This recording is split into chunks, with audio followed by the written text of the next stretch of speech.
تا حاضرم وارد يكسر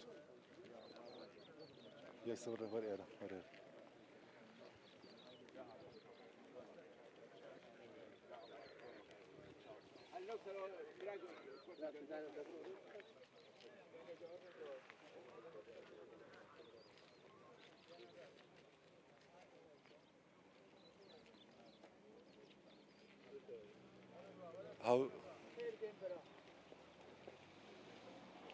هەورا سڵاوتان لێبێ دوای دو ڕۆژ لە بە پێبڕێکوتنی ئارام کوفلی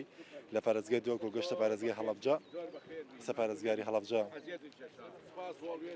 ئەشاسی دەدە ئەو ڕێگە دوورەی بڕیت سواز بۆ خەمخۆری تۆ بۆ پارێزگاکەت بۆ جەنابی پارێزگای کاکتۆر عەلی تەتەر بۆ سپاس بۆ تۆ زۆر بە خێراتی ئەوە هەڵەبجە هەموو پێخۆشحالی خۆیان دەبڕیوە بۆی لە خزمەتی توابن بۆ گوڵت پێشکەش بکەن و تۆ برای ئێمەی میوانی ئێمە نیت خەڵکی هەڵەبجەیت زۆر بە خێری سەر چاو ئەمەش هەر بۆ بەڕێستە سپاسنامە و پیرۆزبای بەخێراتنی پارێزگاری هەڵەبجە و ستافی ئاوەرێتی بۆ ئارام کوفلی کە 400 کیلۆمەتری بڕیوە لە پارێزگاری دووهۆکەواتەوە بۆ هەڵەبجە چه جارا نریده چون که افکار اساتا گلک آمازنه و او کار اسات یا ناف مالت مداخره نبز بو شهر حلب چه او کار اسات چه بو او کار اسات یا مخرایه و از خیرات ناتت کمو تا پیشوازیامه کریم آمستا هر ساخ و سلامت بی و از سپاسیا دکتر علی تترید کم پال پشت و پشتوانیمه بوی سپاسیا محافظ سلیمانیت کم جهاد پیشوازیامه کریم از سپاسیا و خیرات کم این افروکل ویر حاضر بوی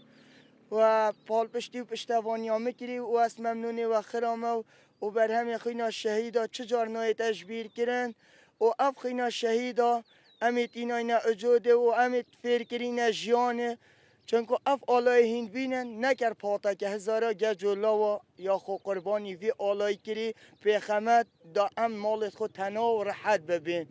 و از گلک سپاسیا دکتوری کن هاتی پیشوازیامه کری و از ممنونی وی خلکی خریم و پال پشتیامه کری دوباره از سپاسیا و خیرات کم هم خیر بین سر جوان عزیزی و سپاسیا پارێزگاه ها سلیمانی جید کم بۆ دکتۆر ئەڤال بۆ دکتۆر عەلی بۆ هەنی لە خزمەتی تو هەبوون ئێمەش لە خزمەتی بەڕێستای ممنونم زۆر غەزات ئەم جۆرە هەڵوێستانەوە مەسەن لە شار و شارستانەوە خەڵک دێ بەم شێوازە پەرۆشی خۆی بۆ هەچ کەس بێتە ئێرە هەڵەبجە شاری خۆیەتی ئێمە برای ئەوین واجبی سەرشانمانە محافظە جێگری محافظە جەنابی قایمقامە بەڕێوەبەرە گشتیەکانە خەڵکی هەڵەبجە ئاوا بن لە پێشوازیا بن و لە خزمەتیانە بن هەچ کەس دێ خێنە سەر و سەرچاومان بەخێر بێ سەرچاو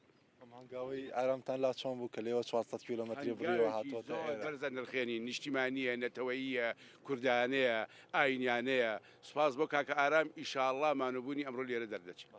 با بزانین ئەمڕۆژ کاک ئازاد چالاکیەکانی هەڵەبجە چی ئەبێت بۆ یادی سعادە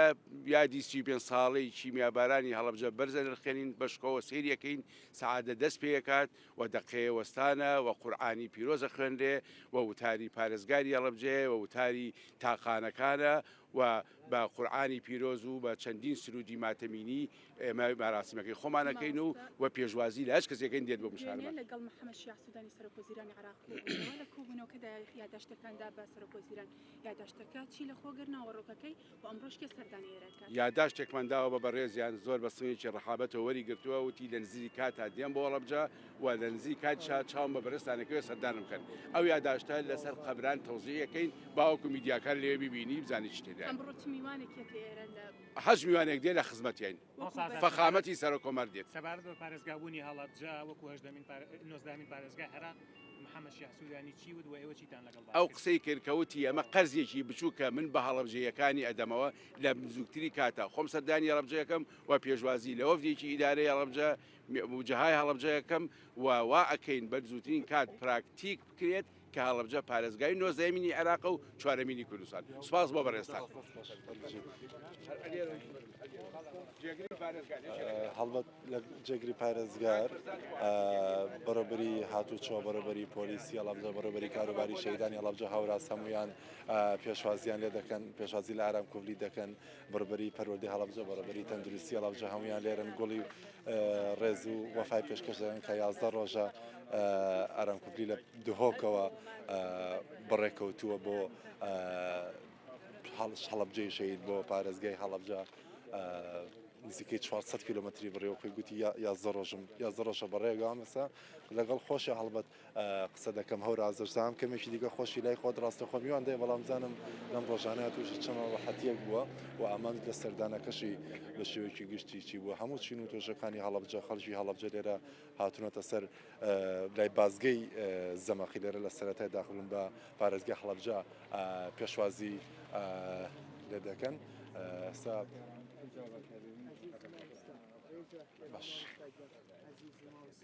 کاکەرم بەخێراتی بۆم باسکە 11 ڕۆژە بەڕێگاوی توێژێکی ئازار و ناڕەحەتیەک بۆی چاوە بەڕێکەتی چاو ئەم هەم 400 کیلومترێ بڕی بۆ پارێزگای هەڵەبجە